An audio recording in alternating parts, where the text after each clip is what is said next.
Oi pessoal, tudo bem com vocês? Então hoje eu vim gravar a listinha com os 10 melhores livros de 2013. Eu fiz esse vídeo pro ano passado, né, com as melhores leituras de 2012, então eu vou deixar o link ali embaixo caso alguém queira ver. E lembrando duas coisas, uma é que os livros não necessariamente foram lançados esse ano, sim, o que eu li esse ano. E dois, que é uma lista meio sentimental, né? O que eu gostei de ter lido, não é o que é melhor literatura ou coisas assim, certo? Eles não estão em nenhuma ordem específica também. Então vamos lá. Um autor que eu descobri esse ano foi o Walter Ugumãe. Eu fiquei em dúvida entre qual livro dele que eu li que eu colocaria na lista. Fiquei bem em dúvida mesmo, mas eu escolhi A Máquina de Fazer Espanhóis. A escrita dele me encantou muito. A maneira com que ele trata as angústias, os pensamentos, os medos dos personagens me encantou muito. E a própria maneira com que ele cria esses personagens tão complexos, que sentem tantas coisas ao mesmo tempo. Assim, me voa, assim. Então, eu li esse, li A Desumanização. Eu já tô com os outros dois livros dele aqui, que é O Filho de Mil Homens e O Apocalipse dos Trabalhadores, que eu pretendo ler ano que vem. E, enfim, por que eu escolhi esse não Desumanização? Eu achei que esse aqui mexeu um pouco mais comigo, apesar da Desumanização também ser um livro muito bonito. Esse aqui ainda me cutucou mais, então foi por isso que eu acabei escolhendo esse daqui para lista. Próximo livro, também um autor que eu descobri esse ano, que foi o Kafka. Esse livro se chama Essencial e tem vários textos dele. Eu sempre tinha a impressão que Kafka era um texto difícil, um autor difícil, que seria bom, mas que não é para qualquer momento, assim. Na realidade, eu me surpreendi porque eu achei a escrita dele muito boa, assim, gostosa mesmo de ler. E apesar de os temas que ele aborda serem temas difíceis, serem temas mais pesados, a leitura me surpreendeu por não ser tão pesada assim. Também quero ler mais coisa dele ano que vem, ainda não sei direito o que. Nesse aqui tem alguns comentários bem legais, isso, do tradutor mesmo, que também são bem interessantes, dando uma contextualizada na obra dele, então eu achei legal isso dessa edição. E tem vários textos dele, então eu acho que foi um bom jeito de conhecer o autor, quem esteja interessado. E, enfim, espero ler mais coisas dele ano que vem. Mais uma autora que eu descobri esse ano, muitos autores novos, foi o Fera da Alma, da Herta Miller. Não foi o primeiro livro que eu li dela, eu li uns 3 livros dela esse ano. Mas esse aqui foi a que a narrativa mais me prendeu. Esse livro conta a história de uma menina na época da ditadura da Romênia e questões de guerra e questões de ela sair de lá ou não. É bem interessante ver como isso, o que esse tipo de situação política vai fazer numa pessoa, né? Vai alterar no jeito com que ela pensa, no que ela crê, enfim. Também é uma narrativa que presta bastante atenção nos sentimentos do personagem, o que ela tá sentindo. E a escrita da Herta é muito diferente, né? Ela tem um estilo bastante próprio de escrita, achei bem interessante. Já li mais coisa dela também esse ano e quero continuar lendo ano que vem. Bom, um quadrinho, tem outros quadrinhos na lista, mas esse aqui é Um Contrato com Deus e Outras Histórias de Cortiço, do Will Eisner. Por que ele tá na lista? As histórias são muito tristes e muito bonitas ao mesmo tempo. É um livro que te toca muito, assim, pelo menos me tocou muito, no sentido de provocar mesmo coisas no leitor. E fora que o traço dele é, assim, incrível de bonito. Eu não sei, o que eu consegui perceber nesse livro, e eu também li a biografia do Will Eisner, é que ele realmente colocou o coração dele para fazer o trabalho, sabe? É um trabalho muito dedicado do autor, é um trabalho que o autor realmente se empenhou, e eu acho que isso transparece na qualidade da obra, então é bem interessante. Outro livro eu acho que não vai surpreender quem viu o vídeo é A Cidade, o Inquisidor e os Ordinários, do Carlos de Brito e Mello. Eu já tinha falado que eu tinha gostado muito desse livro no vídeo que eu fiz pra ele. E, aliás, pessoal, todos os vídeos que eu já fiz vídeos só pra eles, eu vou deixar o link lá embaixo. Eu acho que eu não fiz pra todos, mas enfim. Eu já tinha falado no vídeo desse livro que eu tinha gostado muito e que possivelmente era um forte candidato para a lista dos 10 melhores do ano, e aqui está ele. É um livro diferente em termos de narrativa, em termos de escrita, e ele tenta discutir algumas questões da sociedade de uma maneira bem interessante. É um livro que faz o leitor pensar muito. É um livro que, e não tanto de um ponto de vista tão individual, mas um ponto de vista um pouquinho mais coletivo, mais de sociedade mesmo. E ele faz isso de uma maneira bem interessante, misturando um pouco técnicas de teatro, né, de narrativa de teatro. Então, bem interessante. Se você quiser saber mais, pode ver o vídeo, o link vai estar ali embaixo. Um outro livro, eu tô pegando livros mais densos, mais pesados esse ano. Foi o Retorno 201, do Guilherme Arriaga. Esse aqui é um livro de contos em que ele faz você parar de acreditar na humanidade, basicamente. É muito triste, então assim, todos os contos se passam nessa mesma região, então alguns personagens vão aparecendo entre eles, assim, e ele vai narrar partes de vidas de diferentes famílias, de enfim, pessoas.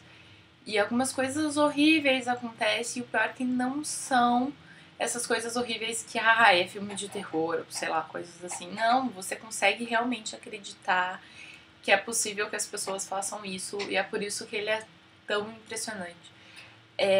O que me fez colocar também esse livro na lista é como o autor conseguiu, com a escrita dele, provocar essas coisas em mim. Então, como ele conseguiu tornar a escrita, né, a narrativa desses fatos tão forte para me impressionar tanto e para me fazer me sentir tão assim.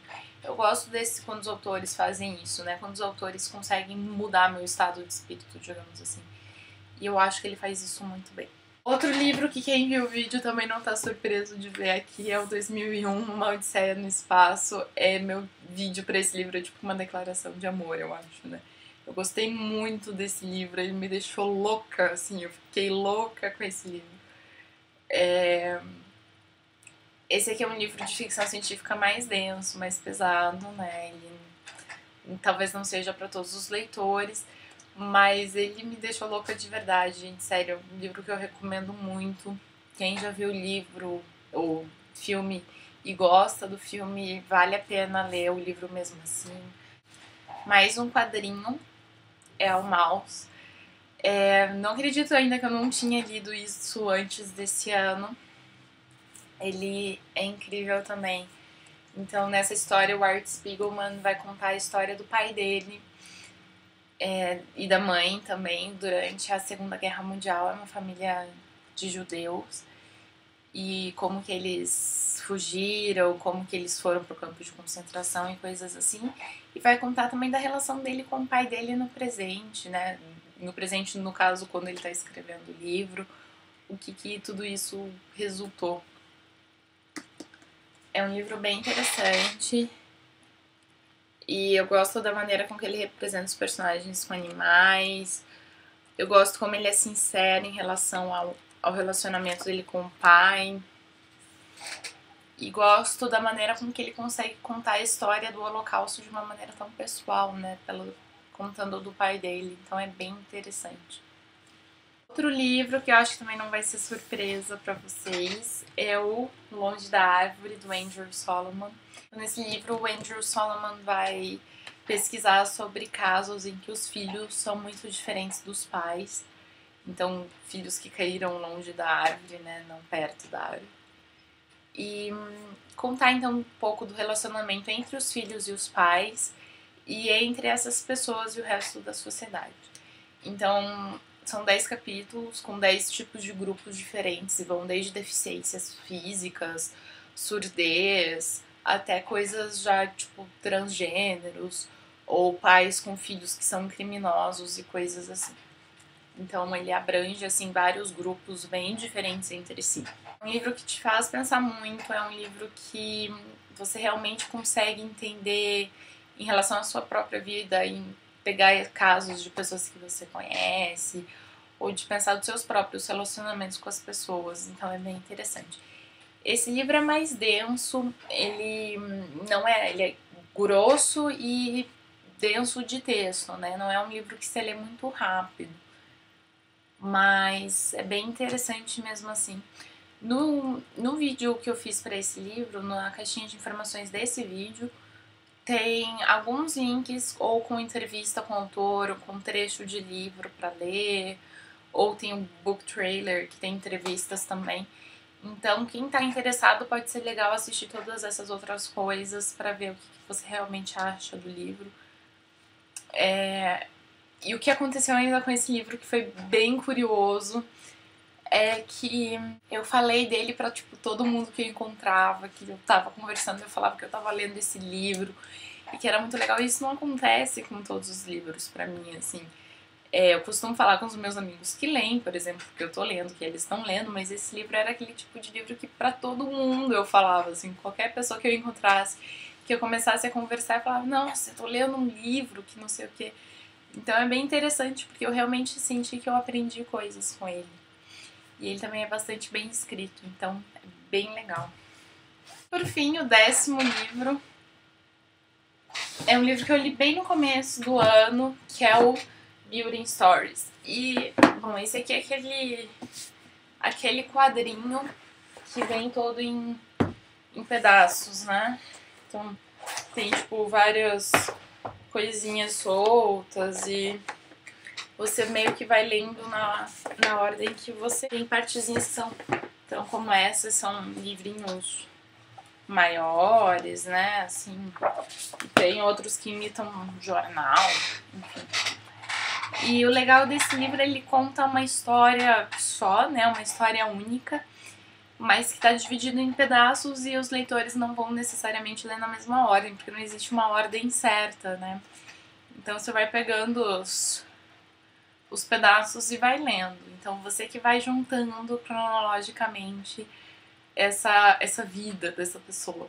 É bacana porque eu acho que isso faz com que a história seja muito sua, né? Enquanto você vai lendo, às vezes você lê uma história que é bem do começo e daí depois você lê algo que já passou muitos anos e você tenta entender o que pode ter acontecido no meio para levar a personagem para esses pontos distantes. E é um livro que no fundo eu acabei indo lendo mais de uma vez, porque eu lia um pedaço, depois eu lia outro. Aí quando eu tava lendo um terceiro, eu lembrava de alguma coisa do primeiro, e daí eu pegava de novo e tentava ficar juntando a história de certa maneira. E é bem interessante isso. Então, no fim, é um livro que eu provavelmente li mais de uma vez. E no fundo foi uma vez só, né? Assim, ele permite essa brincadeira que pra mim foi encantadora, assim, foi muito divertido. E fora que a história dele é linda, eu tava numa época meio confusa e ele me fez pensar muito sobre mim também, então foi bem interessante. Bom, pessoal, é isso. Os 10 livros mais incríveis de 2013 pra mim. E me contem os livros de vocês, o que vocês mais gostaram de ler esse ano, se vocês leram algum desses livros e o que vocês acharam, se vocês também colocam na lista de vocês ou não. E é isso. Vejo vocês logo. Tchau, tchau.